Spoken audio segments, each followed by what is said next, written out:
переговоры Владимира Путина и Эмомали Рахмона. Президент Таджикистана прилетел в Москву с официальным визитом. Говорили лидеры о сотрудничестве стран в самых разных сферах, в том числе и о трудовой миграции.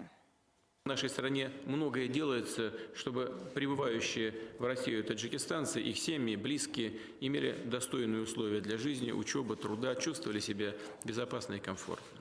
Это важно, поскольку в России живут и работают порядка 1,2 миллиона граждан Таджикистана, а их денежные переводы на родину являются серьезным подспорьем для экономики страны и для семей.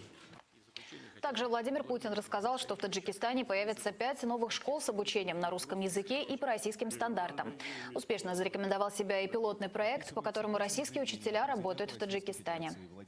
У нас укрепляется позиция российского образования и русского языка.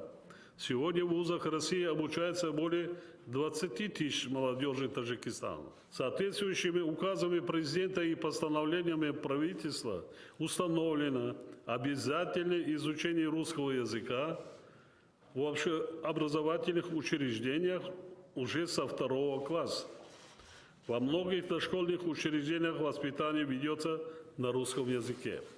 В 10 вузах функционируют факультеты русской филологии или отделение по специальности русский язык и литература.